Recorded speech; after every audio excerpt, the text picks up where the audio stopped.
இளைய தளபதி விஜய் இன்னைக்கு சிஎம். ஆனா அவருக்கு பர்சனலா நிறைய ப்ராப்ளம்ஸ் இருக்குதான் செய்யுது. இனிஷியலா அவர் கட்சி ஸ்டார்ட் பண்ணும்போது அவங்க அப்பாவே எதிர்த்தாங்க. அவங்க ஒய்ஃப் வந்து அவங்களுக்கு டிவோர்ஸ் அப்ளை பண்ணாங்க. அவங்க பையன் சோஷியல் மீடியால அன்ஃபாலோ பண்ணாரு. ஸோ பர்சனலா அவர் நிறைய ப்ராப்ளம் ஃபேஸ் பண்ணிட்டு இருக்காரு. கரூர் இன்சிடென்ட்டா இருக்கட்டும், அவர் படம் வெளியே வரல, இந்த மாதிரி ஏகப்பட்ட இன்சிடென்ட் வந்து அவருக்கு தொடர்ந்து அடி விழுந்துகிட்டே தான் இருக்கு. இருந்தாலும் அவர் பக்கா கான்பிடென்டா, கமல்ஹாசன் கூட சொல்லியிருப்பாரு, கூட்டம் சேர்த்தவனுக்கு ஓட்டு வாங்க முடியுமா. நிறைய பேர் வந்து விஜய் சார் ஜெயிக்க மாட்டாங்க தான் சொன்னாங்க.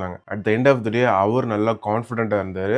அவர் சொன்னாரு நான் ஜெயிப்பேன்னு சொல்லி, அதே மாதிரி ஜெயிச்சாரு. இன்னைக்கு சிஎம்மா இருக்காரு. பர்சனல் வாழ்க்கையில எவ்வளவு ப்ராப்ளம்ஸ் இருந்தாலும் அவர் ஃபோக்கஸ்டா இருக்காரு. அவர் கோலை நோக்கி போய்கிட்டே தான் இருக்காரு. அவர் சொன்னாரு, என்னோட சினிமால இருக்கிற நான் உச்சத்தை விட்டுட்டு நான் உங்களுக்காக சேவ் பண்ண வர்றேன்னு சொல்லி. அதே மாதிரி இப்ப அவர் சேவ் பண்ணிட்டு இருக்காரு. அவர் கோல்ல அவர் கரெக்டா இருக்காரு. அவர் ஃபோக்கஸ்டா இருக்காரு. அதே மாதிரி தான் நம்மளும். நம்ம இதெல்லாம் ஒரு மோட்டிவேஷன் எடுத்துட்டு நம்ம ஒரு கோல் செட் பண்ணி அந்த கோலை நோக்கி கண்டிப்பா ஓடிக்கிட்டே இருக்கணும். எவ்வளவு பிரச்சனை வந்தாலும், எந்த ஒரு இடையூறு இருந்தாலும் நம்ம கோலை நோக்கி நம்ம போய்கிட்டே இருக்கணும். அப்பனாதான் நம்ம கான்ஃபிடென்ட்டா, இப்போ ஒரு புது ட்ரெண்டே செட் ஆயிருக்கு. ஃபர்ஸ்ட்லாம் நம்ம மேனிஃபெஸ்ட் பண்ணா அது கிடைக்கும்னு, ஆனா இப்போ நல்லா கான்ஃபிடென்ட்டா இருங்க.